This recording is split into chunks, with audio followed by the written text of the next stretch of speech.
They called it a land lottery scam, where promoters sold tickets promising real plots of land, and buyers paid up front believing they would legally own property once their number was drawn. Printed certificates described exact parcel sizes and locations, and agents held public meetings explaining how winners would receive land titles after the draw. Investors handed over cash payments to secure multiple entries, believing higher chances would guarantee ownership of valuable rural land. Clerks recorded names and issued numbered documents, creating the appearance of a controlled and official allocation system. As more people joined, the organizers expanded ticket sales beyond available land, quietly duplicating claims tied to the same parcels. Winners were announced in staged draws, and selected buyers expected to receive ownership transfers that never fully materialized.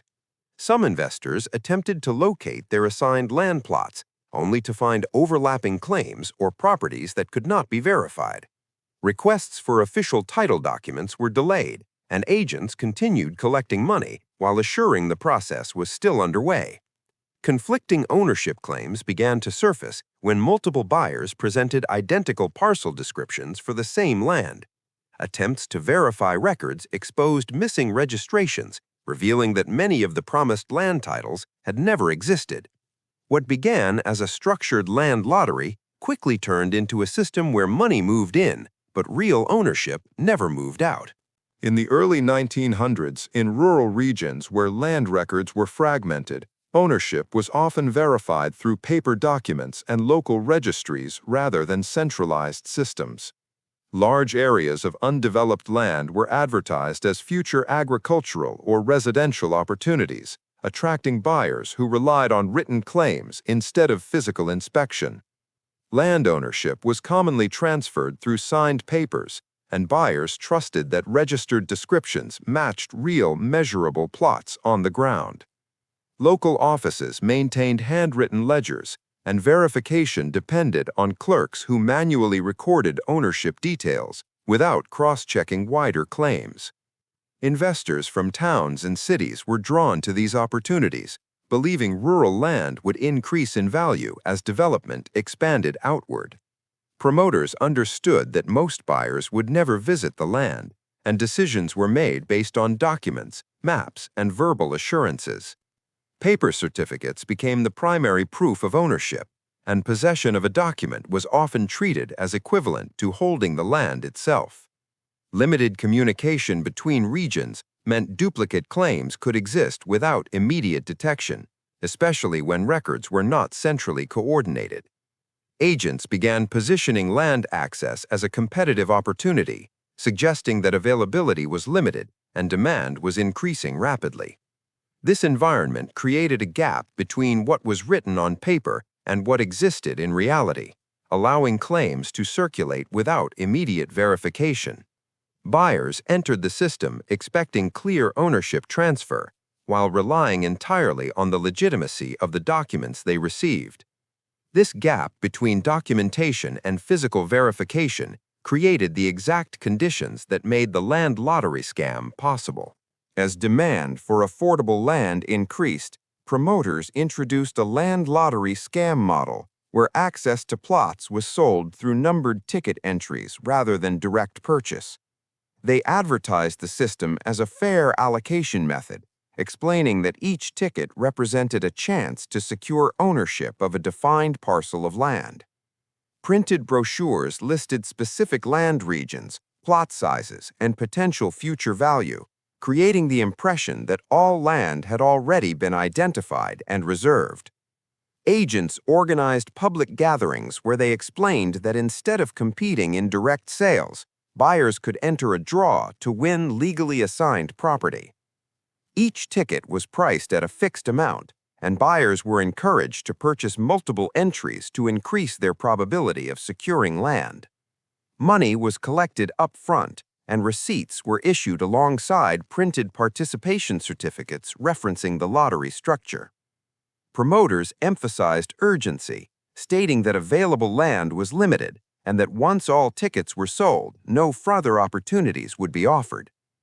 Clerks recorded each participant into ledgers, assigning ticket numbers and linking them to specific parcel descriptions outlined in the documents.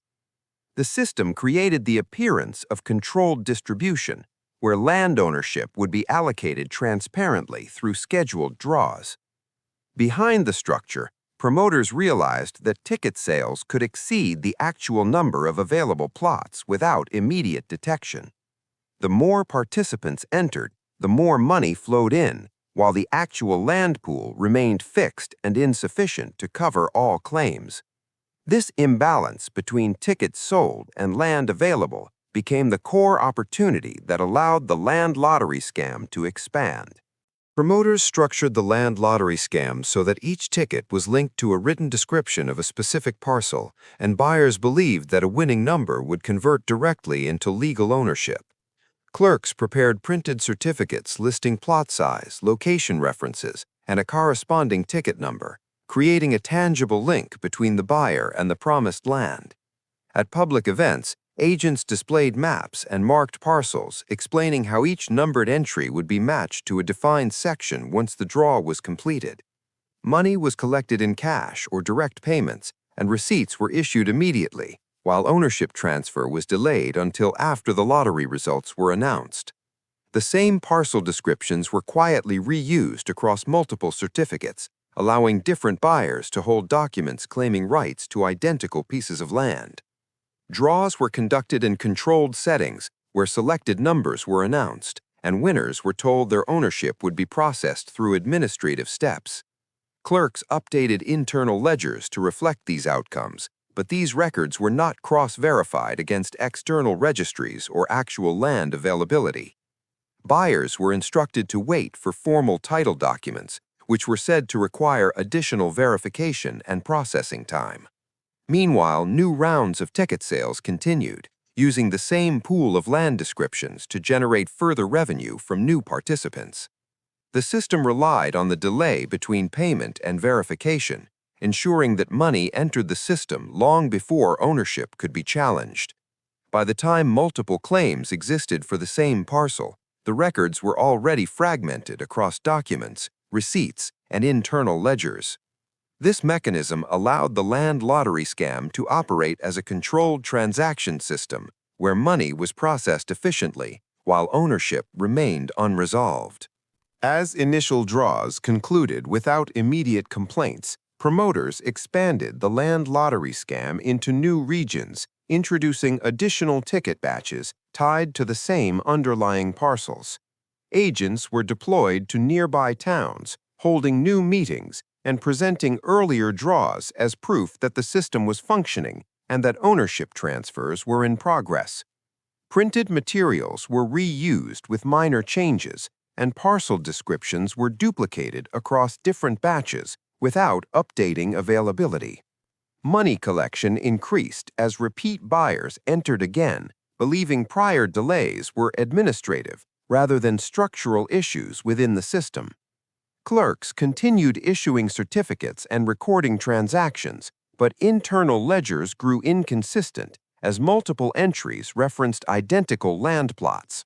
Some buyers attempted to confirm their assigned land, and agents redirected them to future processing dates, extending the timeline without providing verification.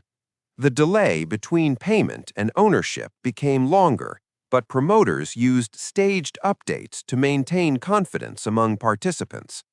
Additional ticket tiers were introduced, offering supposedly better land or higher chances, encouraging larger upfront payments from new and existing buyers. Local word of mouth helped spread participation, as early buyers shared expectations of future ownership, despite not receiving finalized titles. Promoters began operating across wider areas, making it difficult for buyers to compare claims or identify overlapping parcel descriptions. Internal records became fragmented, with no single registry accurately reflecting how many claims existed against each piece of land. This uncontrolled growth allowed the land lottery scam to scale beyond its original structure, increasing cash flow while weakening any connection to real land ownership. As more buyers began asking for title confirmation, Delays extended beyond the promised timelines, and agents shifted explanations toward administrative backlogs rather than providing documents. Some investors attempted to locate their assigned plots using the descriptions on their certificates, only to find boundaries unclear or matching land already occupied by others. Conflicts emerged when different buyers compared documents and discovered identical parcel descriptions tied to separate ticket numbers. Requests to access official land registries revealed missing entries, and clerks could not produce consistent records linking certificates to legally registered ownership. Agents continued organizing meetings, but answers became less specific, focusing on future processing rather than addressing existing discrepancies. Buyers who demanded refunds were redirected through multiple offices, and payments were delayed without clear resolution. Local officials began receiving inquiries from multiple individuals claiming rights to the same land, exposing inconsistencies in ownership claims. Attempts to verify land boundaries on site showed that some parcels described in certificates did not match any identifiable physical location. Internal ledgers, when reviewed, contained overlapping entries and incomplete records, making it impossible to trace a clear ownership chain. Communication between regions revealed that the same parcel references were being used across different ticket batches sold in separate locations. As pressure increased, promoters reduced direct contact, and agents began limiting responses to written notices rather than public explanations. These warning signs exposed a growing disconnect between the documents sold and the land that was supposed to exist behind them. As conflicting claims increased, buyers began confronting agents directly, demanding title documents or physical access to the land they had paid for. Public disputes emerged when multiple investors arrived at the same locations, each holding certificates claiming ownership of identical parcels. Attempts to resolve ownership through local offices failed, as registries did not contain matching records for the majority of the claimed plots. Promoters stopped organizing public draws, and scheduled announcements were quietly canceled without explanation. Offices that previously processed payments became inaccessible, and clerks were no longer available to update records or issue confirmations. Buyers attempted to recover their money, but payment trails led only to intermediaries who had no authority to return funds. Some agents claimed that higher-level approvals were pending, while others ceased communication entirely, leaving transactions unresolved. Investigations into the system revealed that the number of tickets sold far exceeded the actual land that could be assigned. Financial records showed continuous inflow of payments, but no corresponding transfer of legally recognized land ownership.